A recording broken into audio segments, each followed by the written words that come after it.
Welcome. We are so glad that you all are here tonight. Welcome to Church at the Cross. I am Lori Atkinson, and I serve as the minister to children and families here. And I'm really excited and really, quite frankly, thankful to see so many of you gathered here tonight and so many joining us online too. It's a great indication that we all want to be better citizens of this digital world that we live in, right? And I think this last year and a half has really made that even more evident to us. So I'm excited that you are here. If you are new to Church at the Cross, we are especially glad that you have joined us. I'm actually a little out of breath because I had to run over from the kids' building. But I was just checking in families, and we had several new ones, and we are so glad that you are here tonight. And we invite you to join with us on Sundays, too, at 9 and 10:45. At 9 o'clock, we have classes for birth through 5th grade, actually at 9 and 10:45. And then at 10:45, our student ministry has student life groups for kids in 6th through 12th grade. They all use the Gospel Project curriculum. It is fabulous. Your kids will have a great time and learn a lot. Also, summer is really just getting started. We have a lot of activities still left in our summer. We have a kids camp, a middle school camp, a kids VBS. So if you're interested in plugging into any of those, be sure and check out our website, okay? When you arrived, you got a bag. Did everybody get the bag? All right, and in the bag, you're gonna get a copy of a book. It'll make great summer reading. Hopefully some of y'all can sit on the beach and read it. Send us pictures if you can. That'd be awesome. And then you have a follow-up card with some things to help you stay engaged with this. So it doesn't just become something you come tonight and then put the book on a shelf and don't think about it. Use that card to help you stay engaged with some further questions, discussions, things you can do with your life group. Most importantly for tonight is this card. So can y'all get this card out real quick? It's on the screen too. So during the night, during the time that Tony's talking, you can text in any questions that you think of. It's not really texting though, it's Slido. I don't know if that's a verb, but you can Slido them in. So the easiest way is to use your camera and just take a picture of the QR code. If you're my age or older, you might not know how to do that. And so you can just go to slido.com and then put in digital age, and it'll take you right to the page where you can put in questions. So throughout the evening, as you think about them, just send in those questions. And then at the end of our time, we're gonna address as many of those questions as we have time for. Does that sound good? All right, now I'd like to introduce Amanda Stevens. So Amanda leads our Life Task Force, and really her and her team have done all the work to bring us this event, all the details and planning. She has been in charge of and has done a fabulous job, and I'm so thankful for her doing that for us. So will y'all give her a warm welcome and a show of your appreciation.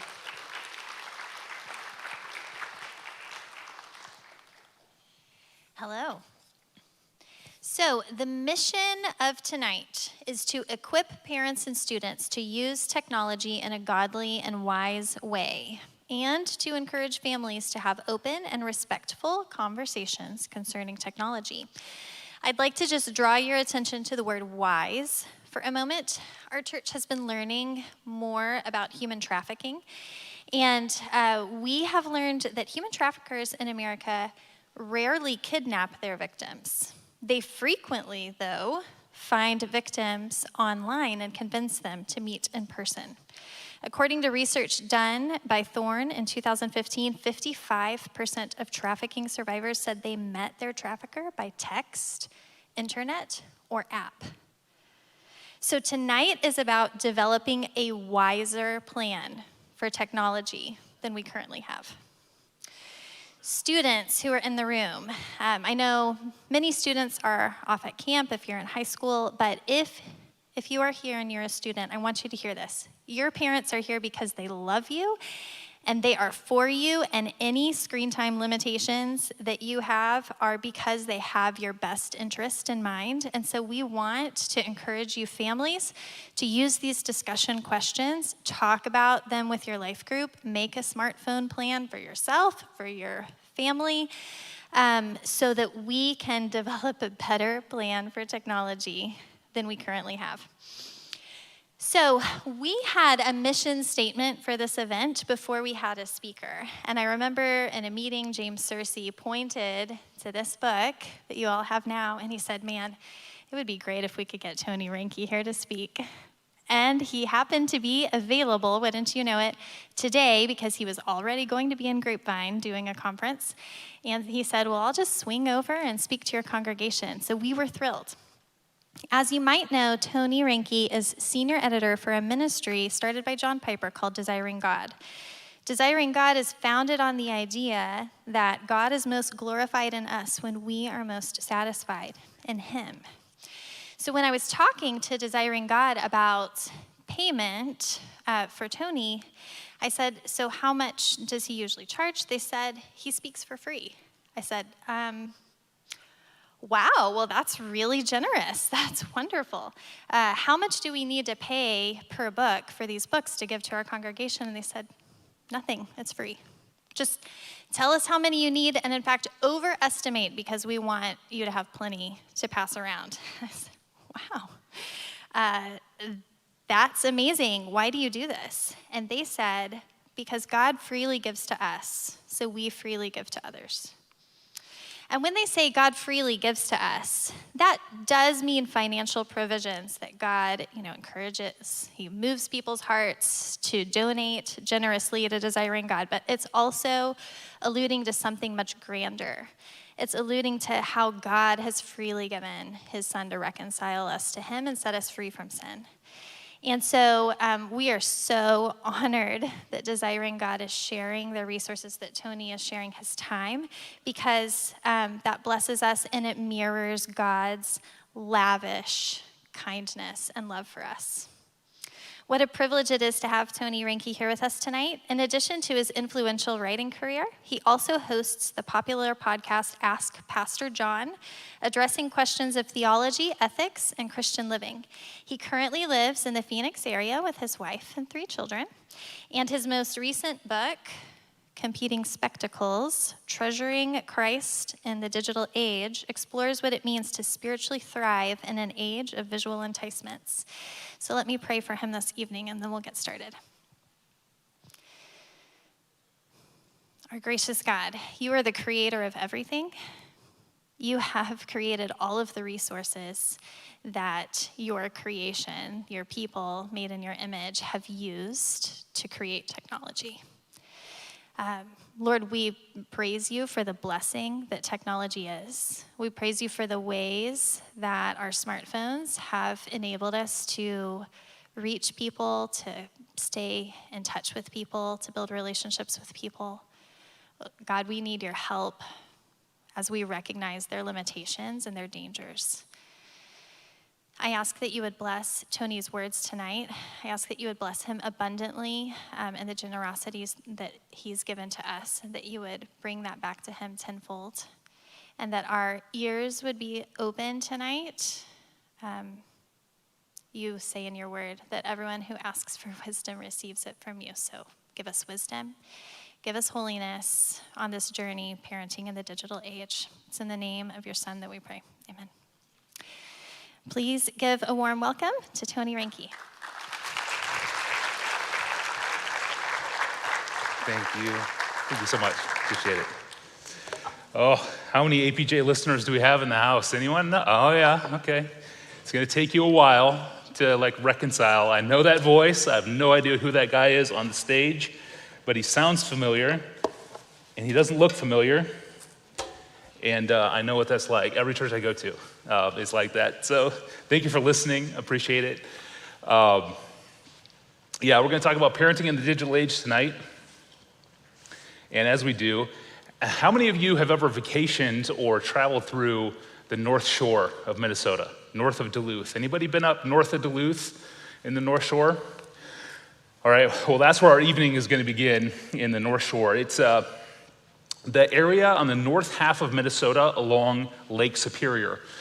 From Duluth to the Canadian border, there's 150 miles of shoreline, and it features giant cliffs, massive rock formations and these refrigerator-sized boulders everywhere, just scattered all over in the forest. It's amazing.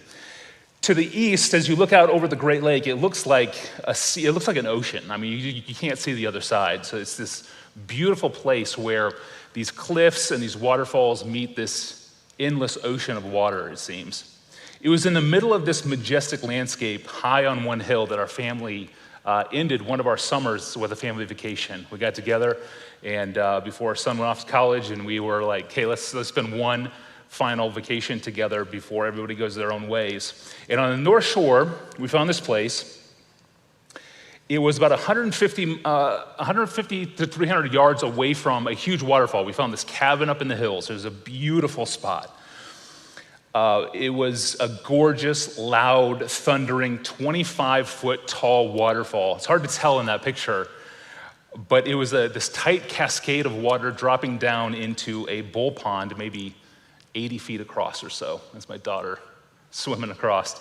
Down in the pond, the dark basalt walls sort of horseshoe around, and then there's a river on the other side of the falls. And the pool is made of dark stone, and the water is kind of tinged with iron ore. So there's iron mines in the area. So it's kind of a reddish water, and so it looks almost ink black in the shade. Over the pond, opposite of the falls, there was a little gnarled tree growing up out of the boulders. You can kind of see it growing up out of those huge boulders. And there, this summer morning, as the sun was coming out, we just spent our day down in this area, swinging on the rope swing and swimming through this basalt pond. But as the sun came out, the day grew warmer and warmer. And at the time, our oldest son explored the place more fully and returned with enough mustered up courage to make a bold request of Mom and Dad. "Mom and Dad, let me jump off the 25-foot waterfall." Okay, now how many of you would let your son jump off a 25-foot waterfall into ink black water with boulders all over the place? We were like, no, there's no way. My wife and I looked at each other, we looked at the falls, we looked at the rock face that bulged out, and we said, no way, you'll break your neck, it's way too dangerous, we've never been here before. And so at this point, we don't know what dangers lurk under the water. So he went off, and our oldest son, who was 15 at the time, went and just jumped in 5-10 feet off the side rocks into the water. An hour later, at the heat came out about high noon, so it started to get warmer and warmer.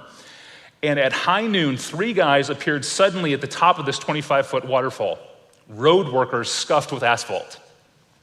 They stripped down to their shorts, and the first man walked up to the edge of the waterfall and launched himself off the cliff into the water, feet first.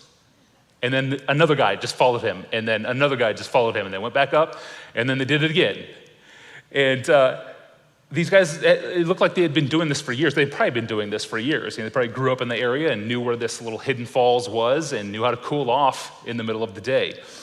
Well, all the momentum now and all of the evidence has now clearly swung in the direction of who? My 15-year-old son, right? So he returns to repeat his request. "Let me jump off of the 25-foot waterfall." And so I said, okay, if you want to jump off this waterfall, I had this sense that there was a sermon illustration brewing in this moment. It's the only time it's ever happened in my life. I knew as it was unfolding that this was going to be an illustration I would use in Texas in 2021, years later. I knew it. I just had this sense. And so I said, I'll let you jump off the 25-foot waterfall under one condition. We're not going to film it. I'm not going to film it on my phone. Mom's not going to film it on her phone. And we're not going to use your phone to film it. And what do you think he did? He threw his hands up in the air and he said, well, then what is the point? What would be the point of jumping off a 25-foot waterfall if it wasn't recorded? Now, was I simply emotionally torturing my son? That was probably part of it was in there. Yes, I would have to admit that part of that was true. Now, in itself, our social media age, this sharenting, this constant sharenting is not always wrong, but what happens is our sharenting now is just a prime motivation for why we do what we do in the first place. That's what we have to reckon with. Not thinking about why we are doing what we're doing. We just instinctively do it. Now, because you're all wondering whether we let him do this, the answer is yes. We let him jump off the 25-foot waterfalls. Yes, he lived. Yes, we recorded it. That's how you parent teens. You make concessions, like no and hard no, and then concession. It drives parents crazy, right? That's why we have gray hair. And I think we have video of it. Do we have video of it? There it is.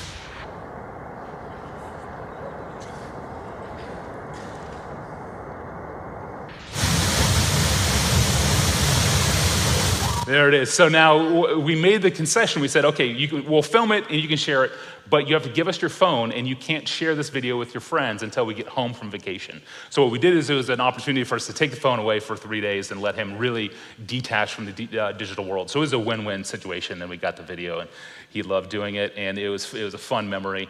Now, there's 3 backstories that I want to touch on when it comes to this video and this situation. The first one is there's a technological backstory to this waterfall moment, because once upon a time in social media, we could share things that we had accomplished previously. You might remember this, You'd be at home at your computer and you'd remember, oh yes, I have this digital camera, and we took a family trip, or we were at this party or function, and now days or weeks later, I'm gonna take that digital file from that camera and share it in Facebook. There used to be this long process involved in sharing. That's gone. That is gone. Now, while you are on vacation, you can think about what you're going to stage and shoot and share immediately with the people who follow you, right? In that very moment. So social media turns our lives into a stage. We're thinking of what we can stage and shoot and share immediately. Right? And so the people around us become actors and actresses. We become the director and the producer, even the starring actor and the stuntman, if we want to, in our social media lives that we can share immediately. So social media and the smartphone camera and mobile web and real-time sharing have all conditioned us in our behaviors now. We're always thinking of, how do I frame this for the camera, right? We all do that. Secondly, there's a social backstory to this waterfall moment, because in high school, when I was growing up, popularity contests happened 8 a.m. to 3 p.m., Monday to Friday, 9 months out of the year. Like the safest place to get away from peer pressure was on family vacation. And now, because of the smartphone, the peer pressure, the peer expectations, the sharing with peers now goes into the family vacations. Right? That's new, that's different. There's now a 24/7, 365 popularity contest that our teens are gonna feel, and tweens are gonna feel with their peers. That's unique. Third, there's a parental backstory to this waterfall moment, because in that moment, I knew there was a sermon illustration brewing in that moment, but I also knew that my son's behavior was exposing something about how I parented him. Because for the last 10 years of his life, he had been an actor in front of dad's iPhone. Okay, it's called sharenting, a term for parents who have shared lots of things about their children online over the years. We posted their birth photos, we shared their baby pictures, their first steps, their first smile, their first words, first games, first performances, first this, first that, right? They've all been documented to be shared on Facebook and Instagram and Twitter. So when my son, in that moment, wanted to be filmed when he jumped off the waterfall, I knew that was exposing something in me. I had habituated him, I had conditioned him to think of his life as being one that was being played out before a screen in the eyes of others. Now, enough about parenting guilt, because tonight we've gathered to pick on teens and tweens. That's why we're here, right? And tonight we're gonna focus on the habits of a generation between the ages of 9 and 26. This is a generation now labeled post-millennial, or Gen Z, or iGen. I'm gonna use the term iGen. iGen. So between the ages of 9 and 26, pretty broad spectrum. iGen is the label given to those born between 1995 and 2012. So 74 million Americans, roughly 24% of our population. It's the most diverse generation in American history. It is also the most digitally connected generation ever. iGeners were born after the internet was commercialized in 1995. They have no pre-internet memories. They were born into the age of the commercial web, and each of them will enter adolescence in the smartphone age. So that's what kind of designates the iGen age group. They are digital natives, and many of their parents are digital immigrants. Okay? And that's part of the tension, right, that we feel. Gene Twenge, a psychologist at San Diego State University, wrote the most systematic study of iGen, a book titled iGen, Why Today's Super-Connected Kids Are Growing Up Less Rebellious, More Tolerant, Less Happy, and Completely Unprepared for Adulthood. That's the title of the book. Gene Twenge, iGen, if you want to jot that down. If Tom Hanks represented a generation in the movie Big of children who were impatient for adulthood, iGen is the opposite. Teens are postponing adulthood. Twenge's extensive study can be summarized in 3 words: iGeners are safe. They're safe. They are the first generation to grow up with active shooter drills at school since kindergarten. They are the most protected generation by parents. By preference, they are the most self-cloistered generation of teens. Taking all the evidence together, even prior to the pandemic, iGen teens were more likely to be homebodies. Compared to previous generations, iGen teenagers are statistically less likely to go to parties, to go on dates, to get their driver's licenses, to drink alcohol, to smoke tobacco, to ride in a car without a seatbelt, or to experiment with sex. Now, many of these trends are good, and we should celebrate the turning away from foolish behavior.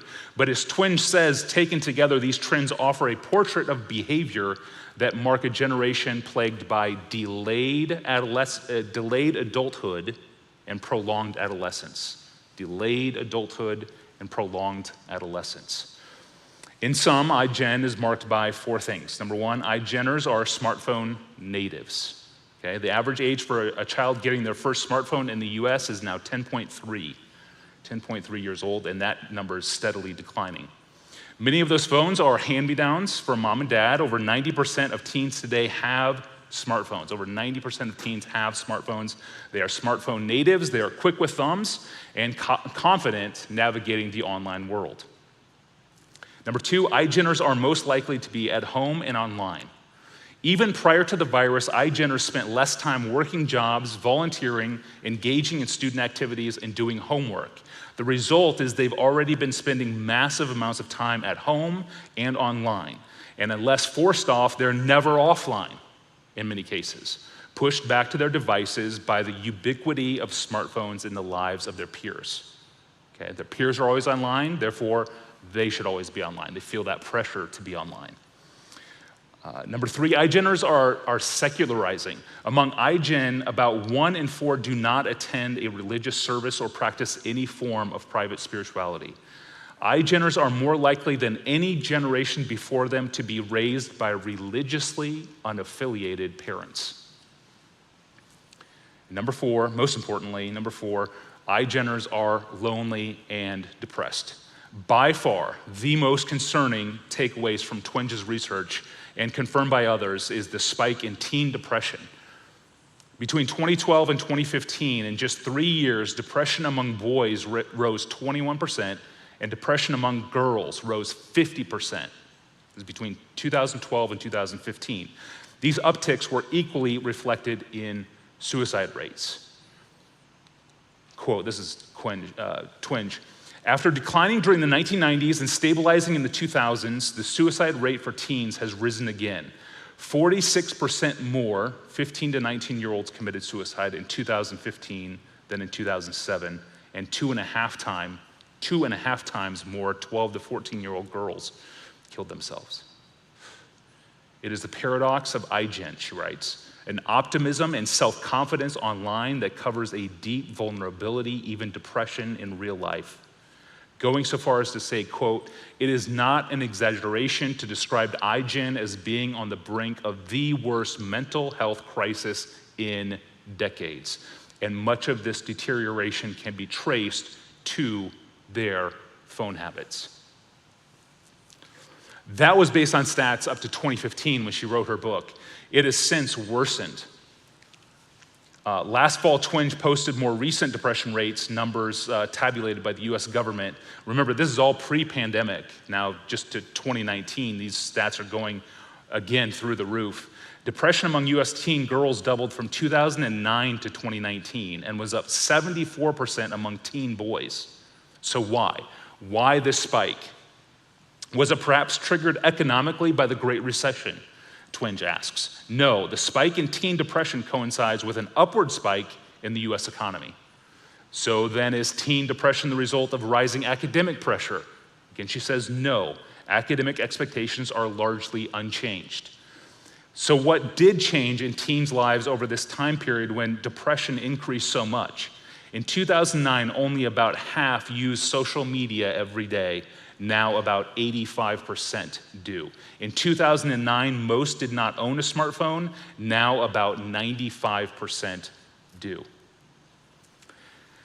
So even prior to the pandemic, teens in this country faced a depression spike, especially teen girls. That's who are really bearing the brunt of this. And those tracking the trends in this generation are trying to understand this spike and the connection it has to smartphone access and ubiquitous social media among their peers. Teens are never offline, and this inundation of digital media has proven itself now for many years unable to deliver the happiness it implicitly promises our kids. It doesn't. It's very sobering. And that's what we need to talk through tonight. Like, okay, now what do we do about this? So let me make two qualifications before we dive into the details, and that is first, I'm not a parenting guru, okay? I did not aspire to be a parenting guru. I am not ever going to be a parenting guru, okay? I am a journalist. I am intrigued by technology and media, and I parent 3 teenagers. Well, one's almost not a teenager, so almost back to 2. But trying to serve my teenage kids led me to think about my own social media habits, and that's why I wrote 12 Ways Your Phone is Changing You. Okay, that's me writing a book up to me. Like, dad's got to figure this stuff out for dad before I try to help my teenagers with it. So you could retitle that book, 12 Ways Tony Reinke's Phone Was Changing Him and What He Did About It, you know, so that's what the book is about. And so I wrote this book, and as a result, people started looking to me for parenting advice. And I was like, there's no parenting advice in that book, and I never intended to write a book on parenting. And but my friends started asking me, like, hey, how would you parent differently now you know what you know about smartphones? So I kind of got backed into a corner. I put together a list of things I would suggest, and then that kind of became a blog post, and people, and now I'm sitting here. So I'm not a parenting guru, okay? That's what I'm trying to say. Second, and I'm sure you already understand this, that good parenting isn't about plug-and-play principles that I transfer to you and then you plug into your home, right? Parent-to-parent learning is about inspiration and adaptation. Inspiration and adaptation. You hear new ideas from me, and I hope that you're inspired and motivated to do things in your own home, but you will always need to fit new ideas to the personal needs of your particular children. Okay, very important. So as I talk, listen for the spirit of the principle. Don't try to just take the explicit application of the principle and just plug it at home. Does that make sense? I hope so. Nobody said yes, but I'm assuming you understand that. All right, we're going to look at 10 practical suggestions on how to parent in the digital age. This is going to be very practical. One of the reasons why I do this is, like, as a dad, I watched a lot of these kind of presentations where you have somebody stand on stage and talk to parents about, and it was never very practical. It's like, give me apps. Like, what services are out there? Like, how do we put together a smartphone contract with our kids? And like, I could never find a workshop that was really practical. And so I was like, I put together a list of 10 things, and they're pretty practical. And so this is what I want to share with you tonight. And we're going to start with number 1. If your kid has a smartphone, keep the letdown fresh. Number 1, if your child has a smartphone, keep the letdown fresh. Okay? Journalist Nancy Jo Sales wrote a fascinating and frightening book titled American Girls: Social Media and the Secret Lives of Teenagers. There she recounts one conversation. This is a conversation she had as she was researching her book on how teenage girls use social media. Quote, "Social media is destroying our lives," one 14-year-old girl told Sales. Social media is destroying our lives. "So why don't you ditch your smartphone and go offline?" said the researcher. The teen, startled by the suggestion and running some quick mental calculations, replied, because then we would have no life. Did you catch that? 14-year-old girl says, the social media is ruining our lives. The researcher says, well, why don't you just ditch the smartphone? Because then we wouldn't have a life. Social media says, come to me to find the fullness of life, and it will cost you your life. That is haunting. And that's what we're dealing with. We're dealing with false promises that our kids are hearing implicitly or explicitly. So teens really, really, really want phones. When it comes to phones, their affections will come alive. They're grasping, grabbing. Our kids will load into the phone all their hopes and their dreams of happiness and pure connection. And social media is where teens look for their life. And what does it cost them? Their lives. It promises joy. It takes away their joy. We as parents can come along and unmask that and show it's not going to bring you the happiness you're seeking. If you look for your joy in social media, it will not deliver. Being online, being seen by your peers 24/7, 365 will not give you life. It will cost you your life. Part of the role of parents is to keep this reality fresh. This is one of the great gifts you can give your son or daughter in this age, is to help them see what idols in their lives don't deliver what they're telling them. Okay? Idols come to us and say, I'm going to make you happy if you do this, if you have this. It never satisfies, right? And so we as parents come along spiritually with our kids and say, why doesn't it fulfill you? And we keep that letdown fresh. Number 2, delay smartphones at least until you understand how teens use them. Number 2, delay smartphones at least until you understand how teens use them. Once you introduce your child to a mobile connected smartphone with texting and an app like Snapchat, parental controls are virtually futile. Again, in her book, Nancy Jo Sales investigates the troubling phenomenon of girls who receive unsolicited nude selfies from boys in texts, often as a first step of a boy showing interest in a girl. And boys often ask the girls for nudes in return. Okay?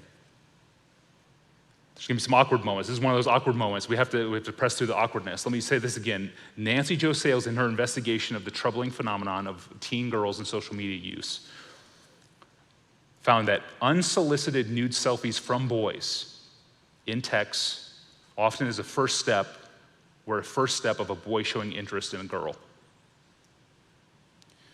In an article published in a major newspaper titled "Teenagers Stop Asking for Nude Photos." This is in the New York Times headline. Teenagers stop asking for nude photos. Psychologist Lisa DeMoore said in a study of 500 girls 12 to 18, over 2/3 of them had been asked for explicit images of themselves by a boy, by a peer. Quote, the majority described facing intense pressure that often began with promises of affection and discretion in exchange for nude images, before accelerating to persistent requests, anger displays, harassment, and threats. As one research participant explained about being pressured by her boyfriend, quote, my boyfriend pressured me for hours to send him pictures of me naked. I did. Now he threatens to send them out to others if I don't send him even more explicit pictures. The stuff I have to do is unbelievable, and I'm just 14. So why is sexting common among teenagers, trading nude selfies? How did that become a commonplace practice for a boy to show interest in a girl by sending her an unsolicited, unasked for nude picture of himself? It just did. It just got co-opted into the normal sexual behavior of teens in the smartphone age. Those are the kinds of things you have to be aware of as a parent before you give your daughter a smartphone. Now, thankfully, this isn't happening in church circles, right? This doesn't happen among Christians, right? Well, a year ago, I was in Frisco, Texas, presenting this, and I think it was largely a homeschooling church. And after the presentation, I felt like this point was probably, not very relevant to the youth ministry of this church. And as I was leaving, a dad jogged up to me to approach me. He was waiting until everybody else was gone, and he came up to me to say that he and another dad in the church were about to meet for coffee to talk about their teens that were caught exchanging nude photos.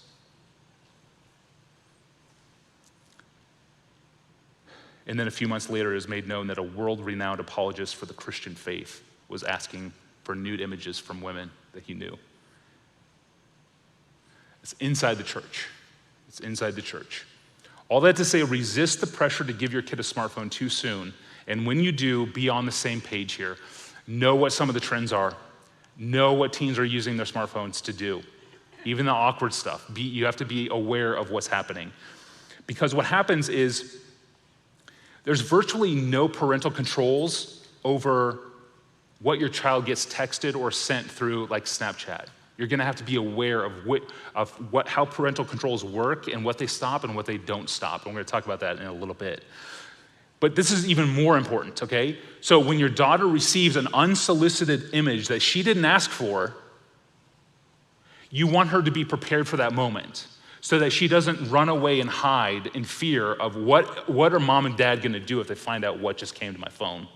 Okay? So you have to have these open, awkward conversation of what happens when a peer sends a nude selfie to your child. What do? You don't want your daughter running away in shame and silence. Okay? Don't make it that simple. So if you give your kid a smartphone, you bear some consequences for this decision. You allow your teen access to things that you need to be aware of. Okay? And this is where conversations in the local church are really important. Just parents talking to parents. What's happening? How are teenagers using phones today? Don't allow your teen to slink back in shame when things like this happen. Be aware of the temptation of what you're handing them with a smartphone and be on the same page and work on this together. Have a few of these awkward conversations early on when you give them a smartphone. But I've gotten way ahead of myself because for the next few minutes, I want to go back and really talk about parenting of young kids. So starting from 0 and working up through those early years and how much digital media should they have and tablets and online games and things like that. So this leads to practical tip number 3 is inside the home, moderate the Wi-Fi. Inside the home, have control over the Wi-Fi. Yeah, you'll see why this is really important in a minute. In our home, the default was pretty much to keep the Wi-Fi off until the Wi-Fi was needed, especially before kids were using Google searches for school projects. The Wi-Fi was just off unless they needed it for something. And so that was just one way that we kept an eye on how much Wi-Fi was being used by our kids. I've been impressed with a device called the Circle device. It sits at home by our router. And it gives me all sorts of controls to cut the Wi-Fi off entirely or to cut off Wi-Fi to a specific device. You can set up content filters, time limits, bedtimes, breaks a Wi-Fi connection if there's anything that's deemed inappropriate. So instead of necessarily setting up parental controls on every device in your home, while you have Wi-Fi only, you haven't given your kid a smartphone yet, it's just Wi-Fi only in the home, you can control that flow of data to every device in the home pretty easily. In fact, from my phone right now, I could pause any device in the home. Like if I got a text from mom, like somebody's acting up, like we can hit pause on the YouTube on a certain device real quick, and YouTube will not work on that given iPad that one of our children has. And so you can do that with all the devices in your home using the Circle device. I would encourage you to check it out. Even if you don't go with the Circle device, think of hardware. And some of your routers are going to have parental controls already built in to them, so get familiar with what you already have at home. I wrote a whole review of the Circle device. If you want to read more about the features, you can find that online. Just Google my name and Circle device, and you'll find it. I wrote that back in 2016. So some of the features are outdated, but you'll get a sense of kind of how you can use a router like that or a device like that with your router in your home to cut Wi-Fi access to different devices. We found it very helpful, very useful. All right, number 4. Outside of the home, connect without smartphones as long as you can. Outside of the home, connect without smartphones as long as you can. I know your kid's gonna hate to hear this, but there are some options on how to do this. Connecting with them without smartphones. Parents want phone technology to basically deliver four things, right? We want to call our kids whenever. We want our kids to be able to call us whenever, and we need to text each other, and we want a GPS beacon on them so we know where the rascals are at all the time, right? So we want those four things, right? We want to be able to call them call us, be able to text, and see where they're at with GPS. Now, you don't need a smartphone for that. You don't need a smartphone to do those four things. Ask your mobile carrier for the latest options that meet those criteria. For 5 to 10-year-olds, consider something like the Verizon Gizmo watch. It was something that we used. It was really useful. The Gizmo is like basically a smartwatch with a speakerphone that can receive calls from 6 phone numbers and can also be used to call 6 phone numbers. Has a GPS locator built in for the parents to see, via an app of where the kid was at. So that was really helpful. An even better option, and more options on the market now are coming out from Gabb Wireless, G-A-B-B Wireless, gabbwireless.com. They also have a smartwatch for kids and a limited use smartphone with all 4 of the features that I mentioned. Gabb Wireless. It's worth checking out. And if you're an Apple family, as the Apple Watch has gotten cheaper and cheaper, there's ways to actually hack an Apple Watch and use it to the same effect.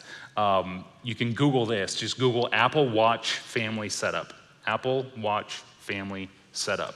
So if you're an Apple family, you can pair a cheap Apple Watch with maybe a phone that you don't use, but you keep the phone and the child has the watch. Really slick way to do it. So if you're a little bit techie, if you can kind of work your way through an Apple Watch setup like that, it's worth looking at that. Apple Watch family setup.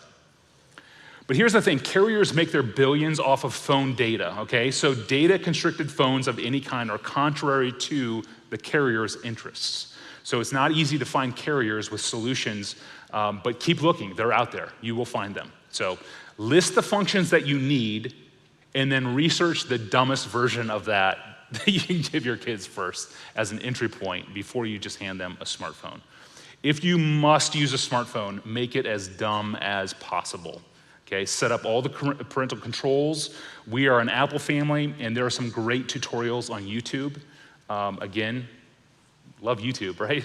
How to set up parental controls on iPhone, iPad, MacBook, et cetera, whatever, even Androids. So whatever device you have, just go to YouTube. How do I set up parental controls on this device? And you're gonna find a lot of help there.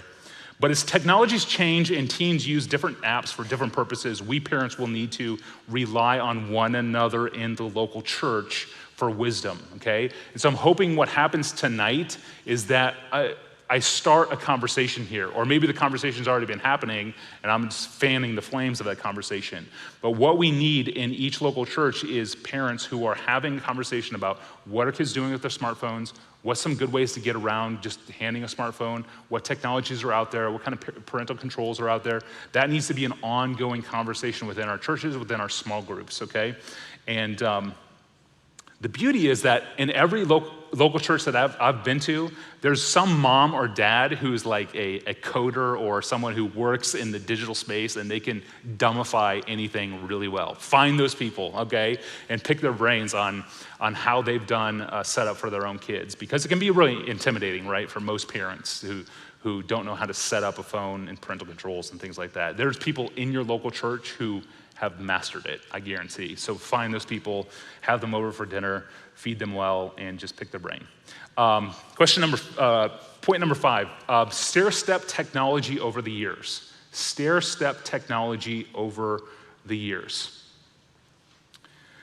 The smartphone is a culmination of every communications technology a child has been introduced to from birth. That's how we thought of technology in our home.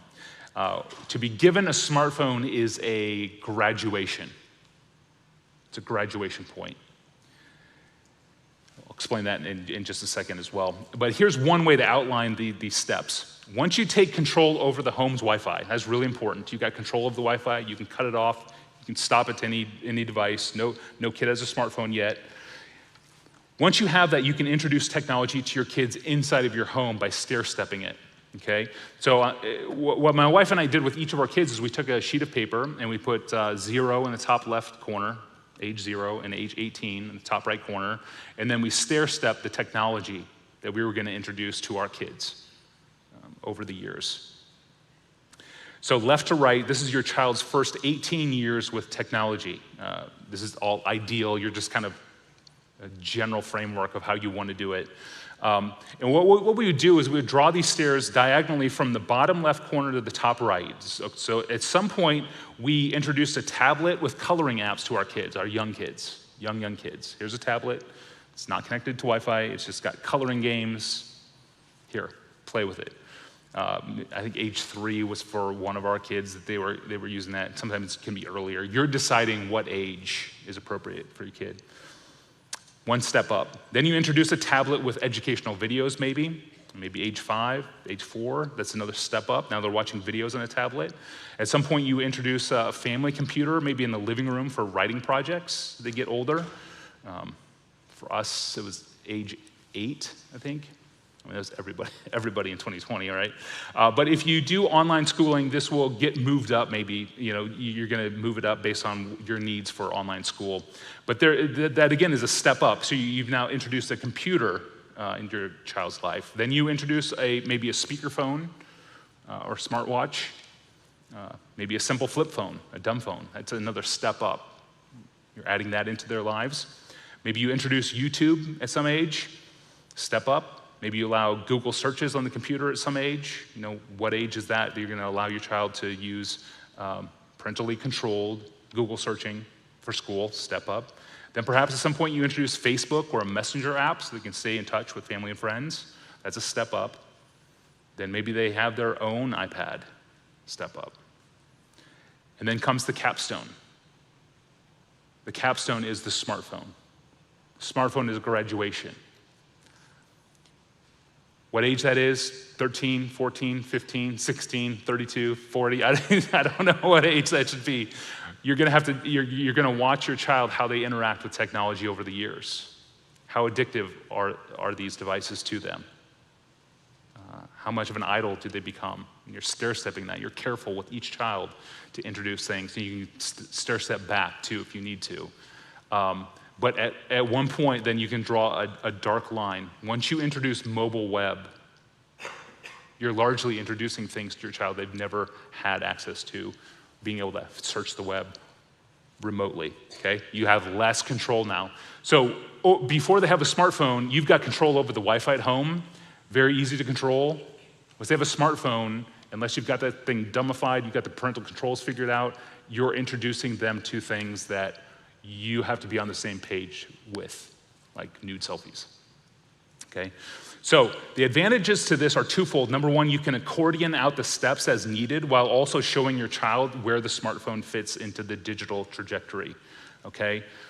As he or she proves reliable and wise on Wi-Fi at home, he or she is stepping towards mobile web outside the home, okay? Being faithful in small things leads to being given responsibility in larger things, right? This is a biblical principle that we teach our kids. And a lapse in maturity can lead to a step back. A step back.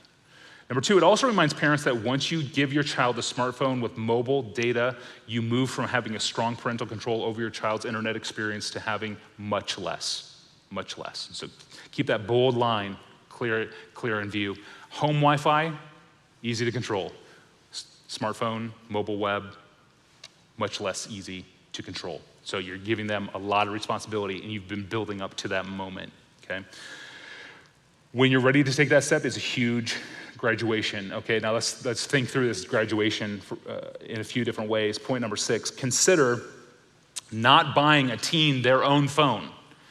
Consider not buying a teen their own phone. Instead of giving a teen their own phone, quote unquote, we find it's much better to speak of the smartphone in terms of a loan in the form of an experiment. The phone is purchased by, owned by, and all monthly expenses are paid for by mom and dad. Hence, it's mom and dad's phone. Okay, this arrangement is made clear from the outset. The phone is and will remain mom and dad's phone. You can buy a wonderful, special, personalized case for it. That's great. What's inside that case is owned by mom and dad, and we are engaging in an experiment called having a smartphone.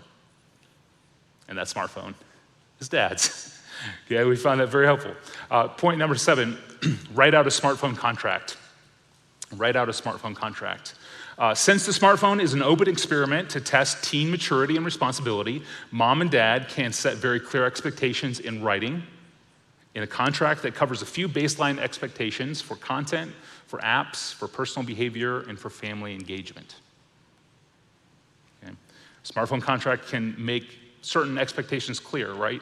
Like in the smartphone contract that we have with our kids, it says this phone is to be charged in mom and dad's room from 7 p.m. to 7 a.m. 7 p.m. to 7 a.m. Phones never stay in the room overnight.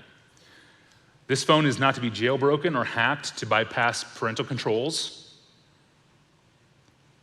One child who's a very proficient hacker, that's why that was included there. This phone is for limited apps, and no new apps will be added without parental approval. Something Apple makes very easy to do on their devices. If a child wants to add an app to their iPhone or iPad, it needs parental approval. It's very easy to set that up. And once a week, we look at screen time stats together.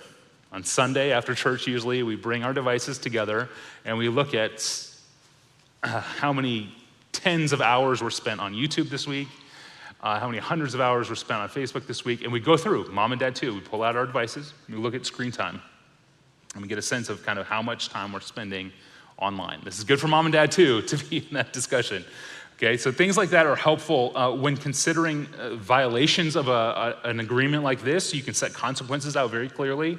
For example, on first violation, dad takes back his phone for a week. On the second violation, dad takes back his phone and deactivates it for a month. You can do that. Okay, if you're paying for the phone contract, you can deactivate the phone as a parent. And on the third violation, dad takes back his phone and the smartphone experiment comes to a halt. And experiment is the key word, okay? We're conducting a trial here.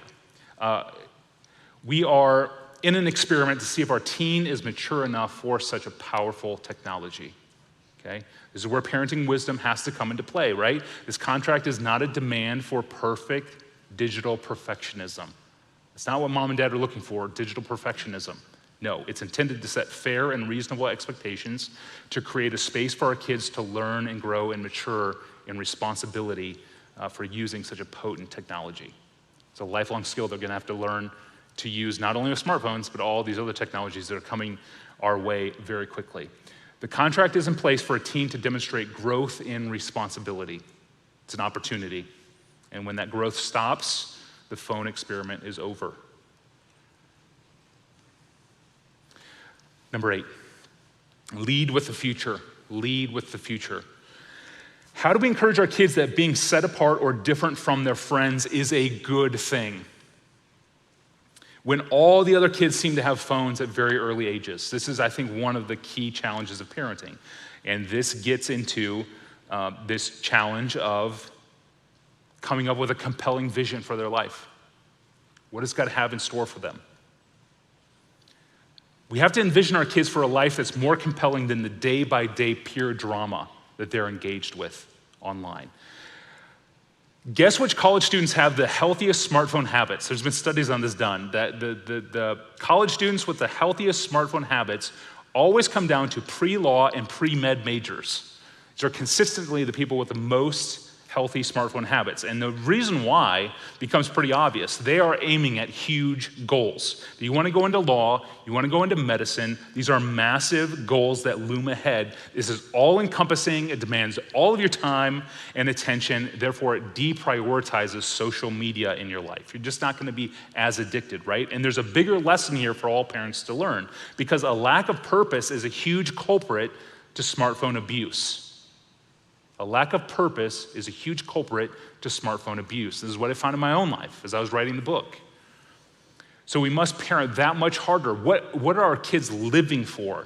As soon as our kids entered into high school, once they were freshmen in high school, we were trying to get them on major college campuses to dream together for the top colleges and the universities. We were buying them swag to wear to high school so that when they showed up as a high school freshman, they already had college swag on, right? They were already thinking about 4 years ahead. They were thinking about what's ahead.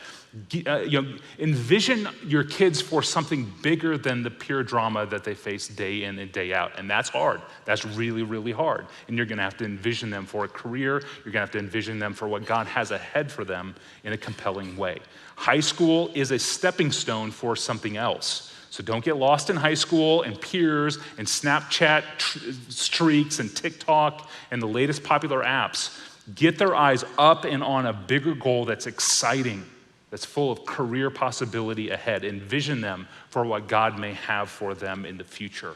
This, dads, I think, is one of the key roles that we play, is envisioning our kids for what God has in store in the future.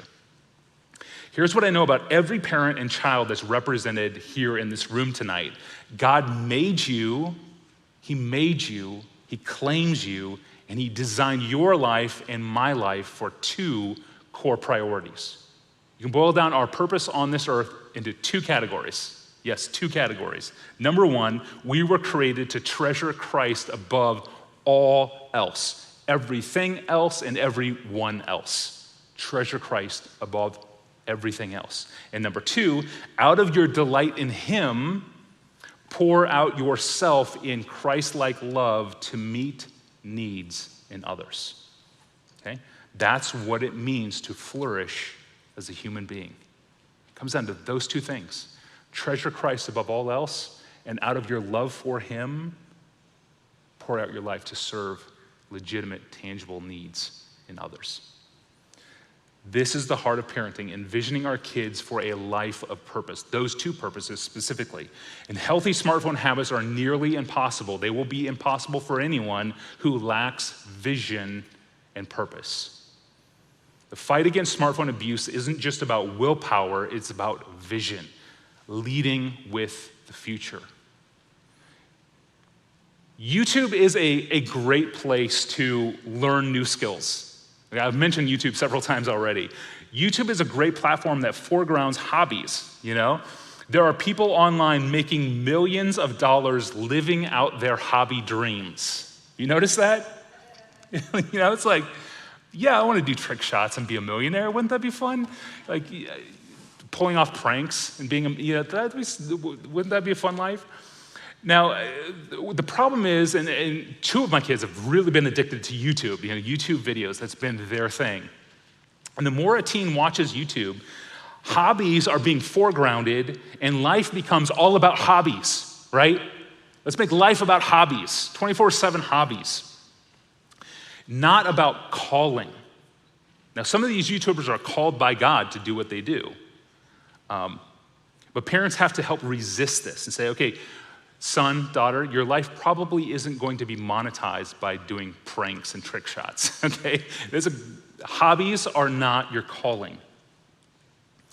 I was making this point at that church in Frisco, and at one point I was shaking my head, my youngest son will watch Dude Perfect videos, every video 5 times, and the church just an uproar. I mean, it's got such a response. I was like, that's weird. It's a strong response. Mention Dude Perfect, and everybody started to laugh, and so there was like a pause as I was trying to process that, and then there was an awkward moment where the pastor in front of the church, he was sitting right over here, he said, hey, Tony, look right behind me.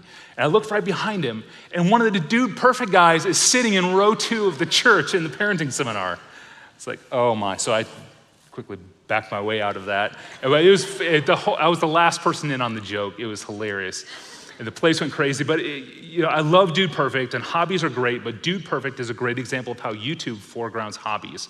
As parents, we foreground a vision, a calling that God may have for their lives. And that's fulfilling that second calling of fulfilling legitimate, tangible needs in the lives of others. Okay? That would include full-time, stay-at-home mother. That would include a missionary. That would include a preacher. That would include an engineer. That would include a rocket scientist. That would include surgeons. That would include doctors. That would include accountants. That would include lawyers. That number 2 category of fulfilling and meeting legitimate needs in people is all expansive, right? It covers so many vocations. All right, point number 9, keep building the church. Keep building the church. The stats are in. iGen is now the loneliest generation in America, lonelier than the 72 plus demographic. Okay? The 72 plus demographic has always been the loneliest generation. Okay? We all know we should spend more time with our grandparents, right? And we feel guilty for not spending more time with our grandparents. 72 plus has always been historically the most lonely generation. iGen is now the most lonely generation in America. And these two demographics, iGen and 72 plus, have been digitally partitioned from one another. I recently spoke at a local church. I was talking about smartphone overuse and what's at the heart of our worst habits. And the message was like uber relevant. It was it's going to talk about Snapchat, streaks, and TikTok and Instagram. And I walk into this church and it's like 2/3 gray heads. It's like mostly grandparents. And I'm like, oh, this is bad. I totally miscalculated what I should be preaching here. And so it's like, okay, I'm going to preach. I'm going to do my thing. The Lord, I think, led me to this message. The meeting ends. I wait around, and I get swarmed by these gray heads. I get swarmed by these grandparents. Why? One after another compelled to lament to me how hard it is to reach their grandkids. Few bear the brunt of social media abuse of tweens and teens like grandparents do. Okay, Snapchat, TikTok, Instagram, those are the platforms most grandparents are not on. Online, they seem fenced off from the grandkids, and when they're together in person, those grandkids are glued to their screens, right? We must reclaim face-to-face relationships. And the church is huge in this capacity. One study showed that 80% of the questions a son would ask his dad about, things like how do I change a flat tire, or how do I fix a bicycle chain, or how do I ask a girl out on a date, those kinds of questions, 80% of those questions now go directly from a son into Google or YouTube. Okay? Teens don't need parents in that sense, or grandparents for that matter. There's a ready digital response for every possible question our kids have. So multi-generational discipleship, passing from an older generation to a younger generation, wisdom and answers has largely evaporated in culture. And I think that's what's unique in human history and in the modern history of parenting. iGeners, like their parents, need a community of faith where they can thrive, a place to serve, to be served, to find friends, and to be envisioned for risk-taking mission. And all within a multi-generational context. The church is and remains absolutely essential in the digital age. You can't replace it. 10, and finally, focus on the affections. Focus on the affections. We kind of started out talking about the affections. Focus on the affections. I know many of you wish we had this conversation years ago, right? I know exactly what happens at the end of an address like this. The parents with really small kids are thrilled, and they have a vision of the future and a list of suggestions and a game plan to put in place, right? And the parents with older kids who may have given their teen a smartphone too soon are crushed with regret. Happens in every setting. Condemnation very quickly floods over a parent. Mistakes were made, that are not easily fixed now. Some of you have digital prodigals. Teens who are using screens to stuff themselves with the idols of the world, and you desperately need answers. Here's what I've learned over the years. Loads of Christians want me to boil down technology ethics into blanket prohibitions, right? The Apostle Paul felt this too in the New Testament age. The pressure to boil ethics down into slogans. Do not handle, do not taste, do not touch. Just tell me what's sinful, I won't touch it. And by not touching it, I'll be virtuous, right? Wouldn't that be easy? Wouldn't that be simple? Well, that's not how Christian ethics work. Not touching a smartphone does not make you more holy. Not downloading TikTok does not make you more righteous. It doesn't work that way. The question always returns to the heart. What are you after? What are you going for? Heart ethics are hard because there are no shortcuts. There's no easy slap-on prohibitions about what you can or cannot touch. So the fact remains this: parenting in the digital age is scary. It is scary. Parenting is intimidating work because the work changes from legislating behaviors early on to discipling appetites in the teen years. And of course, you can't legislate desires. So I often get asked, is parenting in the digital age more dangerous or perilous than parenting in past generations? The answer to that question is no, not necessarily more dangerous. It's clear from Jesus' own words in the parable of the soil. This world has always found ways to choke out God's word from thriving in the human soul. It's always been true.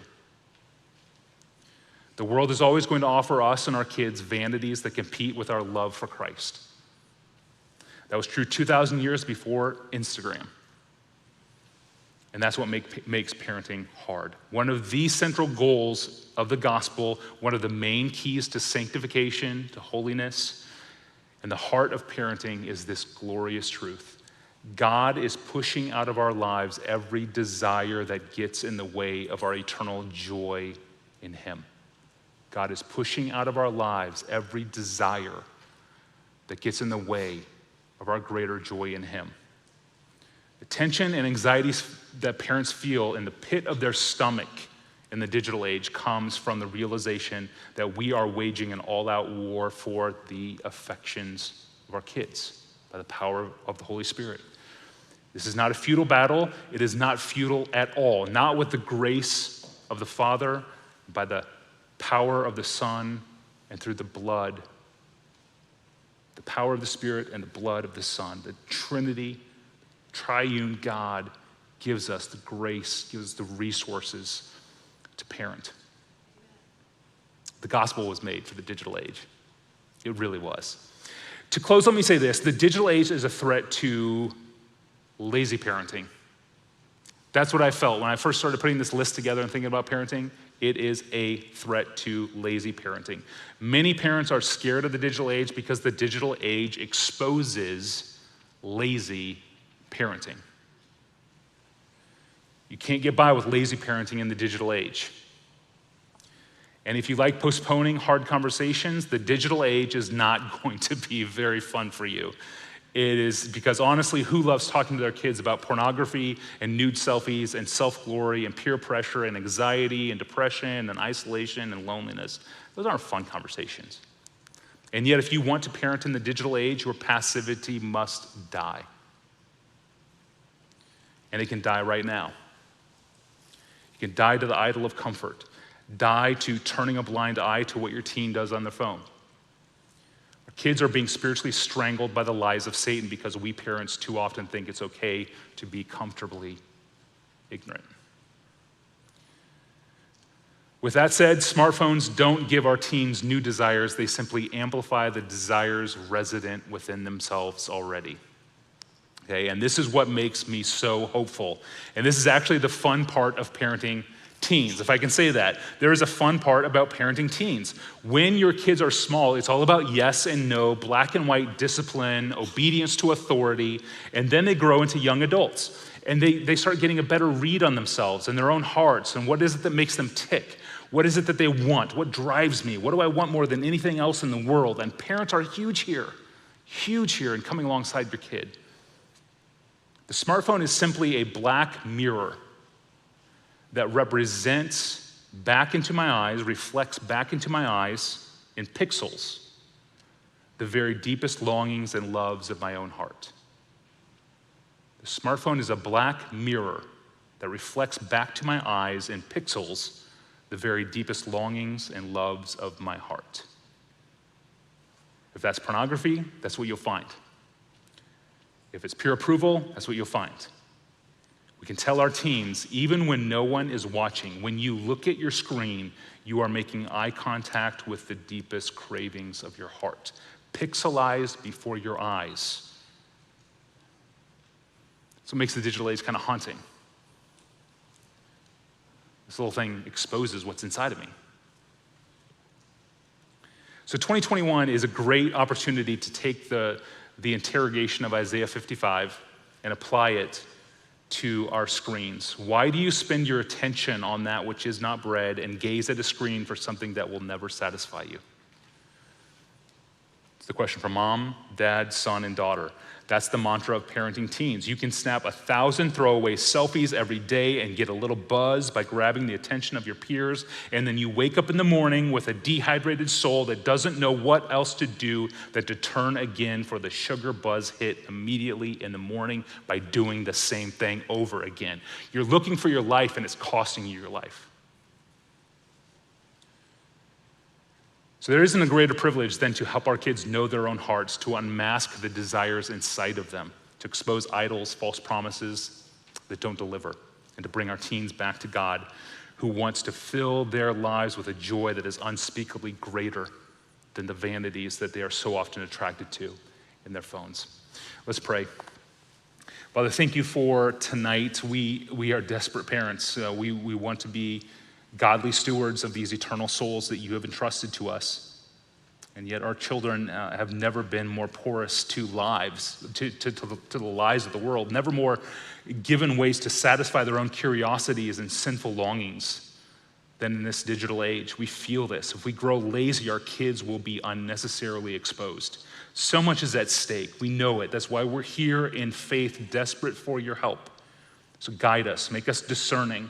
May the teens that are here tonight respect and honor their parents for being here, not scoff at them, but love them more for their concern.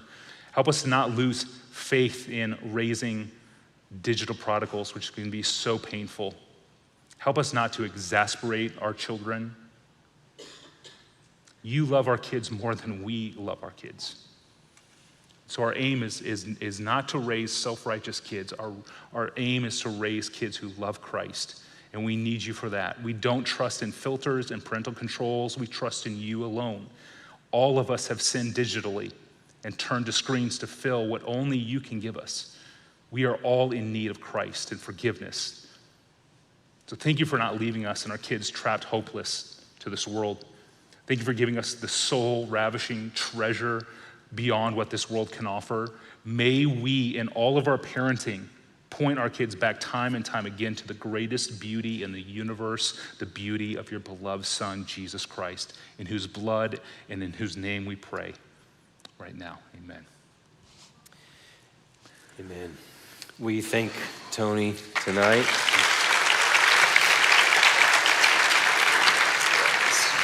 So I'm going to call an audible here. Here's what I'd like you to do, just to kind of give you a short little break. I want you to, in conversation with someone next to you, the person you came with, a spouse, friend, whatever, ask this question, not counting a web browser or your email app. If you had to delete all but 3 apps off of your phone, which 3 apps would you leave on your phone? So discuss that real quick, and then we're going to do some Q&A.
Okay, take like 20 more seconds, 20, 30 more seconds, and then I'm gonna close it out.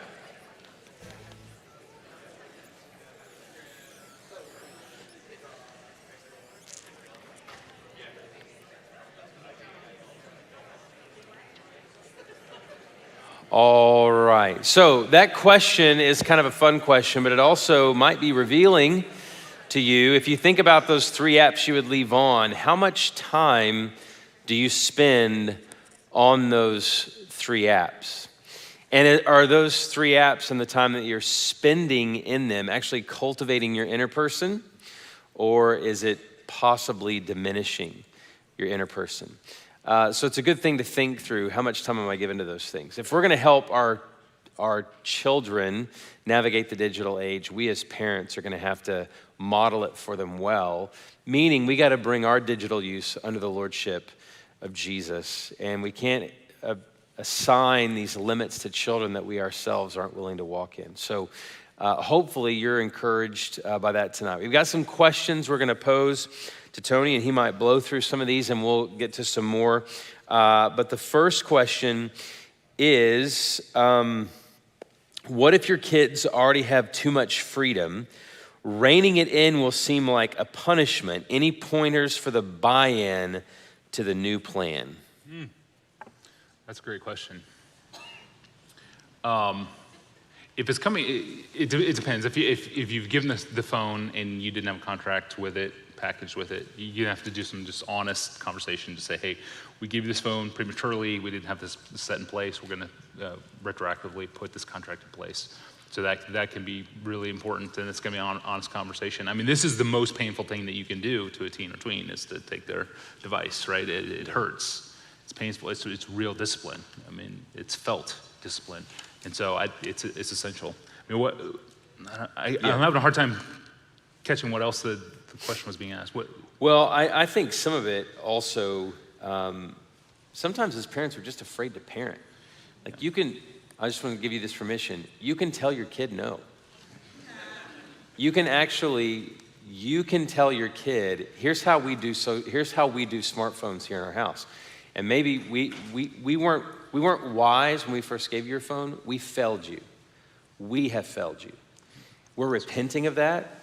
We're asking the Lord for greater wisdom, and we're implementing a new plan as we've listened to Him, as we've sought counsel from others, and as we've thought long and hard about the effects this is going to have on your life. We failed you. And so we're going to back up a bit, and we're going to seek to help you. And they're going to throw a fit, and that's okay. Part of our joy as parents is to watch our kids throw fits over our good and wise decisions. So I think the one caveat that I put on any kind of like take the phone away is if you are raising a prodigal, if you're raising a kid that isn't going to listen to you, they're going to find ways around it. We went through a couple of years where we were raising a digital prodigal. I mean, we would take away the phone, and the rascal would show up with a new phone the next day. He just got it from his friend. Went to a middle-class high school, but all of his friends had like extra phones laying around, and so he'd just show up with it, and it's like, you rascal. So when you're dealing with a prodigal, I mean, we're dealing with someone who's hardened in sin. Taking away the smartphone can oftentimes not be the best solution, especially if you're using that as a GPS locator. If you know geographically where that phone is at, it can be wise just to let them have it, and you use it as a beacon. I know many parents have used that in that way, and then they can triangulate, where's my kid at? Why are they going to this house every night, every weekend? Why do they go here? And so that's a caveat. If you're raising a child that is a teen, can drive, who's very hardened to discipline, you can use the phone as a beacon to know where they're at, and they might not even know that you're using it in that way too. So just a little caveat to put on that. Wow. That word triangulate, that's very, very Mission Impossible, Jason Bourne. It does sound Mission Impossible. It kind of makes you sound like you're, oh yeah. I mean, you're like a secret agent kind of guy. I like it. I got a friend of mine who like triangulated a house that his son kept going to every Friday night at 11 p.m. He would drive to this house. And so one night he followed. He's like, I'm gonna figure out what this. Walked in, there were drug dealers. I mean, it was dangerous, like guns on tables. That's amazing. And he was like, oh my goodness. He didn't know what he was walking into, but then he realized his son was involved in this, and like, so. Wow. Yeah, it's crazy. Here's another question. What do you do if your teen gets social media accounts against your wishes and against house rules? Yeah, you want to have that in the contract, and no apps added until mom and dad know what these apps are, know what security challenges are with them, what kind of moral issues are related to them. Each app is going to have different parental controls, some very lax, some very controlling. And you're going to need to search online and just see, before my child gets this app, what are we talking about? What does this app do? So if they do that behind your back, that needs to be in the contract. Maybe you don't add apps to this phone. And so they can, if they can jailbreak it, they know how to add apps without you knowing. If they don't know how to jailbreak it, Apple, for example, has a pretty easy parental control where they can't actually download an app into their phone without parental approval. So if you don't have any kind of parental controls and you don't know if your child is adding apps, that's something you need to fix. And you probably ought to have, if you've not had an agreement with your child up front, and you implement one, it's probably sit down and we're going to walk through the phone and we're going to indicate what apps are acceptable and what apps aren't. Yeah. And again, that's you can fun. deactivate the phone, which means the mobile web won't work. So essentially it'd be like an iPod. If they have an iPhone, it'd just work on Wi-Fi. And so you have that power as a parent. You can turn it off, and you can temporarily turn it off. You can permanently turn it off. So you have the power. That will bring significant disruption. So this is kind of a yes or no question. Do you have the 7 p.m. phone turn in for your older teens? We do, but it's because our teens are homebodies. Okay. And they don't have jobs outside of the house. So you have to navigate that. If they work at the grocery store until 10 p.m., you're going to want them to have access to the phone. So you're just going to have to cater to each child. So ours is pretty early for even the older teens, just because they're homebodies, they're home, and they just need to get off and read physical books and do things beyond. Right, because they're not working outside jobs. Yeah, they're making money off their exactly. YouTube channel. Yeah. Exactly. Yep. That's awesome. Outside the dangers of social media and internet connectivity, what information is out there about the effects of screen time on the physical health of children? Physical health, yeah. So posture, eye strain, all those things. It's hard for me to say because the book that I wrote was really dealing with the spiritual side of things, because I saw so many resources out there on the physical side of things. And so I would just do a Google search. If you want to read a book, just do a simple Google search, or go into Amazon and search for books, and you'll find studies that are pretty popular and significant. You can look at books. There's several of them have been written, and they'll go into the physical side. They'll go into the predator side of things. We very early on tonight, talking about predators and how that works. That's a whole nother conversation that needs to be had, but you can read books about how that works and how important it is to train teens to recognize predators in the lives of younger teens and tweens and friends. Like, why is this adult man texting my friend who's 14? That's inappropriate, or why are those images being sent to her? So a lot of times teens are the ones at the front line saying, well, you shouldn't be receiving texts like that from a man, and so a lot of times parents wouldn't even be in the realm of what's happening. So raising teens to have eyes to see troubling trends in their sister or younger teens and tweens is really important. So you can always do a whole conference on that. Awesome. Just show of hands, how many of you have a smartphone contract with your children? Just a show of hands. Okay. So I want to encourage you to do that ASAP. So I'm going to talk to Zach. Where's Zach? Zach. So we're going to post, Tim Challies has a really good template for that. We're going to post that for you guys.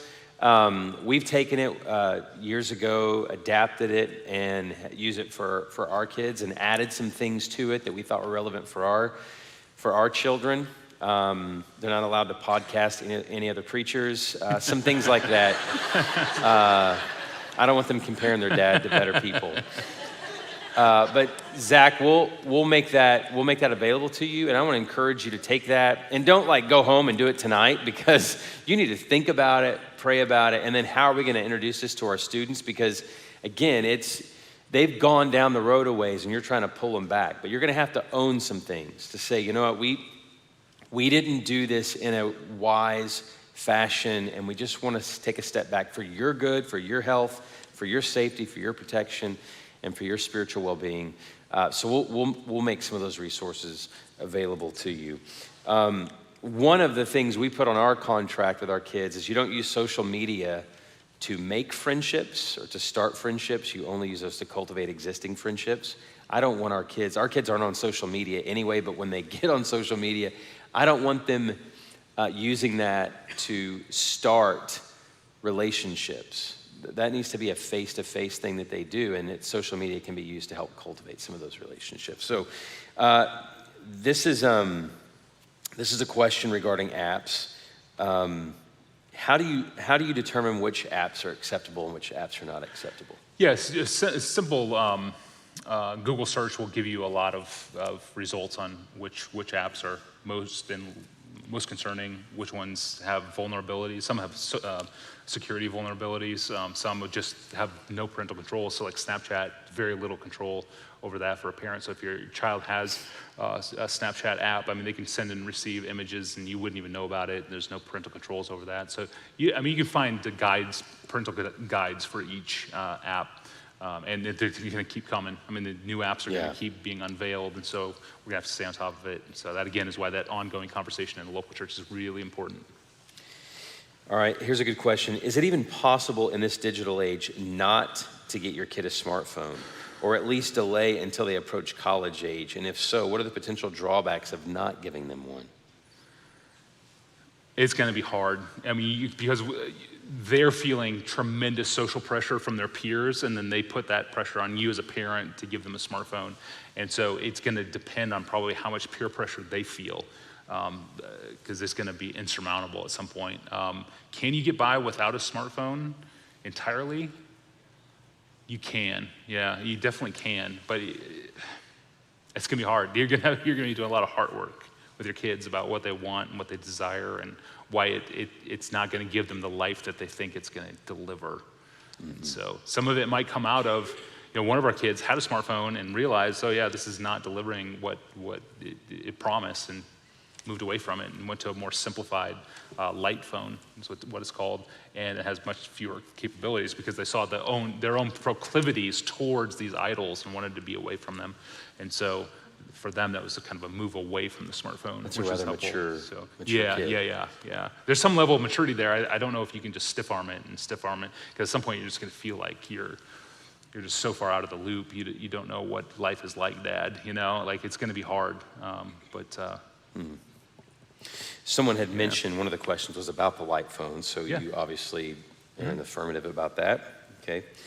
One person said this. It's not really a question, it's more of a statement, but maybe you could comment on it. I feel this is difficult unless parents of our kids' friends join in. Yeah. This is the whole sleepover debate of the 1990s. Right? I mean, it's like, what movies can, this family lets their kid watch this movie, we don't let it, and it's now in the digital world. It's a challenge. This is really hard. Especially with kids being over with their friends and they're online and they're what games are they playing? It extends to way more than just smartphones. But the only way I think you're going to be able to push your child to see things counterculturally is to give them that vision that they're living for something beyond peer approval, beyond what their friends have. I mean, that is really going to be the central challenge. It's like, I'm preparing you for this. Don't get enamored by this. I'm preparing you for that. Look at what's coming. Look at what God has for you in marriage and vocation, and that to me has always felt like one of the core challenges in the digital age is getting their eyes up and off of that peer approval. And there's no easy solution to that. It's just hard work of parenting a vision into our kids. Yeah, that's so good. Do you think the Amish are onto something? I mean, maybe we should just.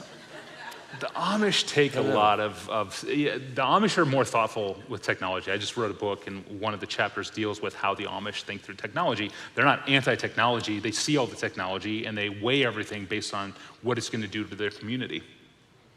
Wow, that was a joke. And no, you it's really, serious. I'm serious. You're brilliant. Yeah. That's amazing. I'm always afraid about talking about the Amish because if they hear on a podcast or something. It's a stereotype, right? Yeah, and then I think, wait, they're Amish. We're safe. You can bash the Amish, they won't hear it, so you're safe. No, they realize that if we have a combustion engine and you can go to church 20 miles away, then church discipline in the community church will mean nothing. Wow. Because they just get in the car and drive off. Carl Trueman's made the same point too. Right. There's always going to be downsides to the community with the adoption of technology, and so you have to weigh that. And the Amish have pulled this off. They have a community-wide agreement on what technologies they're going to adopt and which ones they're not, and they're very aware of the technologies out there, and they're very selective about what they adopt. I mean, that's a good pattern for, I think, all Christians too. They base what they adopt on how it impacts What's the it going to do to our community. community? Yep. Which in our radically individualistic culture is so... It's a non-issue for most Americans, unbelievable. Yeah. You just don't have that community. Here's a good question. How do you navigate technology offered at school? iPads given to kids in the classroom that have unrestricted access to the internet, and doing that at a rather early age. They shouldn't have unrestricted access. Most schools that I've seen have pretty strict restrictions on the devices. I don't like the idea of giving every kid their iPad. One of our teens had the same iPad for 4 years all throughout high school. I didn't like the idea. I still don't. No, it's just I don't know. Yeah. Now we're getting into my book, Lit. I want to talk about reading and literacy and how we how hard it is to retain things from a screen.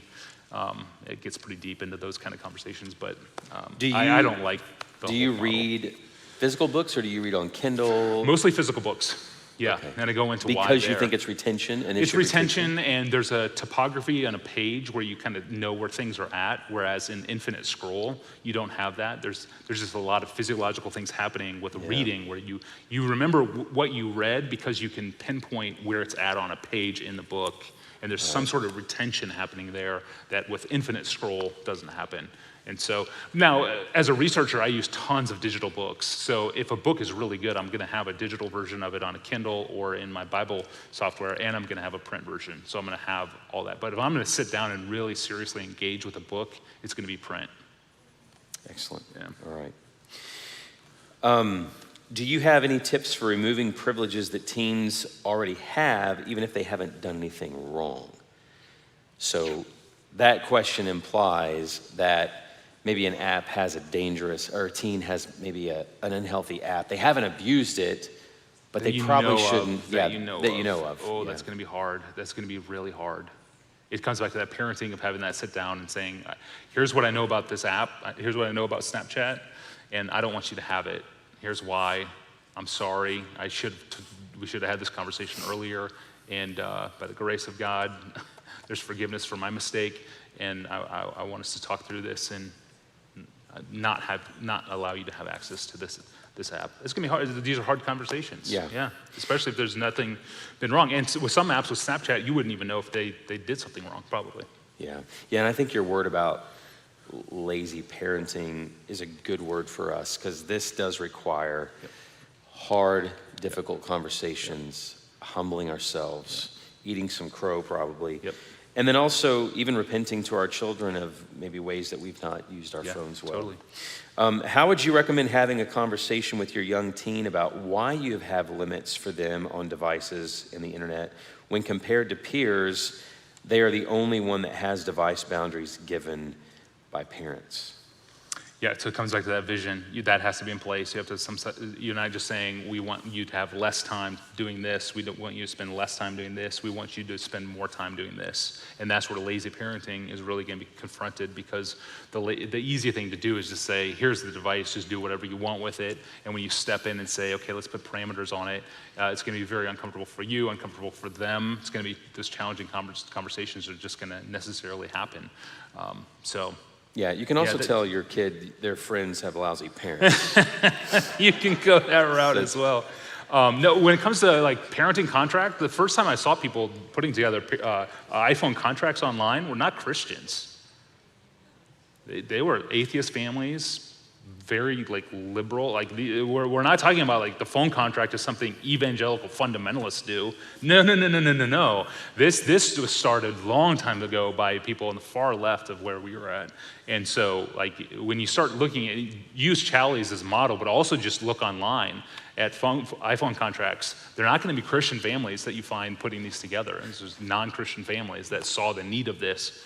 I mean, 15 I mean, as soon as the iPhone was kind of coming out, I mean, these kinds of contracts were in place for some non-Christian families. Tony, are you familiar with even some of Steve Jobs' Oh, yeah. mindset about that? Yeah. I mean, he as he was designing the iPad, he was trying to keep his kids away from the iPad as much as possible. I mean, he knew he was creating a Frankenstein-like monster that was going to consume people, and he wanted to keep his kids free from that. I mean, you can read the anecdotes that have been recorded. It's very clear that Steve Jobs knew what he was creating was going to have damaging effects on children, on teens, and so he personally kept, And you see this all throughout. It's not just,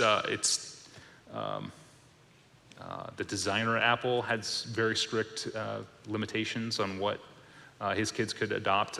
You just go through Silicon Valley. I mean, you can look at these guys that were making the most powerful devices were trying to keep their kids away from them as well. Yeah. Yeah, I recently watched a documentary, and there's a lot of those guys who are like the founders of these things and saying, no, our family doesn't participate in them. Oh yeah, watch The Social Dilemma together. If you have Netflix, okay, watch The Social Dilemma together. Yeah, that's a good movie night for the fam. Kids won't like it much, but it's good. Not quite a Marvel movie, but it'll work. Okay, let's take one or two more questions.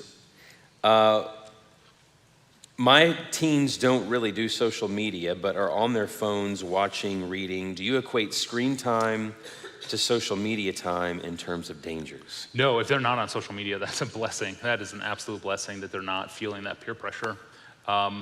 Just be aware of what they're texting. But if they're just using it to read and one of my children is like that. I mean, my daughter, she will watch YouTube, we'll be like, why are you spending so much on YouTube? And then, a ukulele appears from Amazon one day, and she's in her room playing a ukulele for the first time ever because she taught herself how to play the ukulele from YouTube. That's how she's wired. She's wired to use YouTube very differently than my son, who's addicted to watching every Dude Perfect video 5 times over. And so you have to just know, celebrate when they use technology wisely for education, for learning, for growth. Celebrate that. Yes, that's what it's for. God gave us these powerful tools. They're not of the devil. They are of him. When you look at the smartphone, it's made of 60 materials that have been excavated out of the earth and refined and compressed into this device. I'm very optimistic about technology. So some people look at the sunrise and say, oh, the glory of God. I look at my smartphone and I see the 60 elements that operate according to natural laws that God has put in place, and this phone works. I could text my wife wherever she is and a flash like that. I marvel at that technology. That is amazing that God has given. I see God's glory shining in my smartphone the way some people look at sunsets and sunrises, of God's glory shining in the technologies. And so I am, that's my next book. That's my book in January. So we'll have another, what is God's relationship to technology? That's going to be our next seminar in January. Let's do that. He's also writing another verse, How Great Thou Art, that deals with some of those things. That's right. It's awesome. Would you recommend as a parent getting on TikTok, Snapchat, etc., to know how the app works? I.e., do I need to be an expert on it for the sake of my children? You can do that. I mean, you see the beast from the inside. There's going to be, like in Snapchat, there's a peer-to-peer relationship and gamification that unless you have a peer, you're not going to really understand what's happening. I don't know how many moms have Snapchat streaks that they're maintaining. I just don't know if you would actually experience what the platform offers if your peers aren't there. You know what I mean? Mm-hmm. So you just have to go in knowing that you may get a sense of how the app works, and TikTok, certainly you would be able to get a sense of how it works. But some apps, unless you have a peer to really reflect your habits on, you're not going to really understand how it operates. So. Yeah. All right. So this person says, time. How on earth can I possibly efficiently monitor my 4 kids? It seems like an endless pursuit. Just getting through the regular demands of a day is a full-time job. I'm not even technically proficient. Once upon a time, this huge demand never existed on parents. Makes it even harder to digest. It is hard, yeah. Start thinking about Wi-Fi in the home and controlling Wi-Fi in the home. You can manage 4 rascals with Wi-Fi in the home. Once you start introducing smartphones, that's when it gets harder and harder because now they have access to things that you can't control as easily. It's hard. It's hard work. Parenting is hard work. But see, the thing is, the smartphone just pushes to the forefront the things we need to address already. We just would rather not have to address them and just kind of ignore them. The smartphone age just sort of like says, like, no, you can't ignore this. You're going to address this. You got to address this. And That's good. You're doing deeper heart work than just talking about screens and screen time. You're talking about, that's why you want to bring in the concepts of idolatry and why is this not making you happy and what does make us happy? How did God make us? What are we here for? Always getting above the sort of time limits and above the apps and above the parental controls and talking with our kids about the gospel and how it impacts our life. That's really the possibilities of discipling teens is rich in the digital age because those questions are just being forced on us, whether we want them or not. Yeah, that's excellent. We have time for one more question, and then we'll give some instructions on what's going to happen next, but wanted to end with this. In comparison with the contract and monitoring options, how important is it for parents to model the expectations of how to use phones, social media apps, etc. appropriately? Is there still truth to, quote, they will do what we do, not what we say? So just model positive use of digital media and kids will intuit it. It doesn't work that way anymore. When I was growing up, I knew what my mom was doing because I knew what papers covered the dining room table.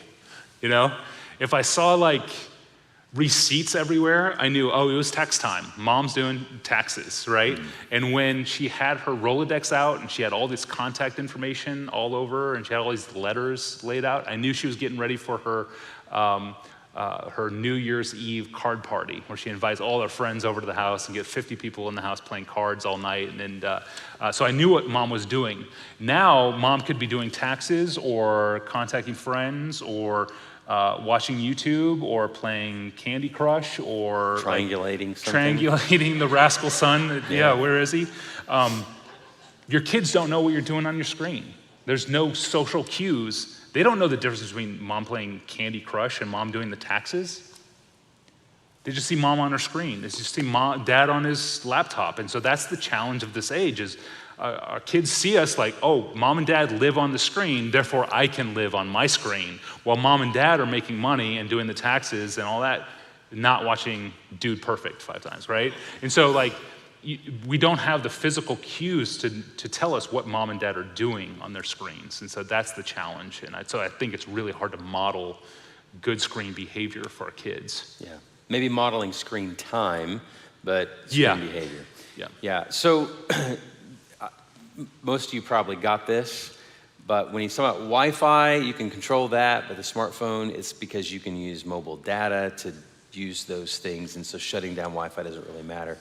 One of the things that we've implemented is an app called Bark. How many of you have heard of Bark? A few of you? Many of you. And I think it's $100 a year, but you load it on your kid's phone, you load it on your phone, and you can monitor their phones even when they're on mobile data. You can shut off certain apps, you can change screen time, all that kind of stuff. So encourage you to look into Bark if you're trying to figure out a way to manage your kids' phone use when they're on even mobile data. It's called Bark on the Go. There's a little bit of a learning curve, but I figured it out. You can figure it out. I believe in you. All right. Anything else you want to say before we wrap up tonight? No, I mean, these evenings are very enjoyable. I've done 5 of these now in 4 years, and this is probably the last one as I kind of move into dealing with sort of macro technology and move into centers like Silicon Valley next year, and we're going into Seattle quite a bit and talking with Christians in the tech world and how important they are and how we need you here in Google, in Microsoft, in Halo gaming. We need you here to influence the culture. And here's what God thinks about technology. Here's how technology came about and his relationship to it. So I'm really eager to do that, but bittersweet because these evenings, when you bring parents together with all these questions, there's no ministry experience like it. I love it. I'm so thankful for you coming out and giving me this thrill of doing it one last time. Will you thank Tony again? So we're going to let Tony head out to a table out there, and he will be signing books if you'd like to get a book signed. And then I'm going to pray for us, and then we've got some refreshments for you out there. And again, Tony will be at a table, so if you'd like to get him to sign a book or you just want to tell him thank you, that will be great. So let me pray for us. And I do just want to, again, say a special word of thanks to Amanda Stevens. Where are you, Amanda? Amanda? Oh, right back here. Oh, thank you, Amanda. Thanks for all your hard work on this and your team. We appreciate it. So grateful for you and for the Life Task Force. And also just grateful for our kids ministry and our family ministry here. I don't know if you've been aware of what's going on, but Lori has been providing some amazing resources for our kids ministry. How many of you have participated in the Birds and the Bees course here? All right, just parents, excellent. No, if you have not gone through the Birds and the Bees course, Lori, where are you? Is she over at the kids building? I think we might have one more of those left. It may already be full, but we'll be offering those again down the road. And it is a great course helping you understand how to engage your children in issues of human sexuality. It's really good stuff. So hope you'll keep your eyes peeled for that opportunity. But just doing a great job providing resources for our families as we try to navigate a lot of cultural shifts. So coming up in October, we'll have another equipping seminar. So keep your eyes open and your ears open for that. And looking forward to providing these quarterly for us now that kind of COVID's we're on the tail end of that, re-engaging some opportunities for discipleship around here. So let me pray for us, and then you're free to head out. I encourage you to go get your kids and then come back and get some cookies, all right? So let me pray for us. Father, we do thank you for this time tonight. Give us wisdom as we try to apply these things to our life. We want to walk with wisdom that you give. We don't want to just walk in the ways of the world. We don't want to get our cues from the world. We don't want to be discipled by the world. We want to hear your voice. We want to walk in your truth. We want to hear your counsel. We don't want to turn a deaf ear to you, God. So help us to listen to you. Help us to listen to your voice through the wisdom of others. And give us grace as we parent our kids in the digital age. And for our kids, Lord, it's so hard growing up in this age. They face so many challenges that are just foreign to us that we didn't face. And so would you give us compassion for them? Would you give us a tender heart towards them? Would you give us patience towards them? Would you break our hearts for them? Would you help us to see them as harassed and helpless like sheep without a shepherd? And help us to keep pointing them to Jesus, the Good Shepherd. And we pray that our children would bring their lives under your good and gracious rule and reign. And so do that for your glory, do that for their good. We look to you for your help. In Jesus' name we ask it. Amen. All right, hey, thanks for being here. Feel free to grab your kids and then come back over and grab a cookie if you'd like. But again, thanks for coming tonight.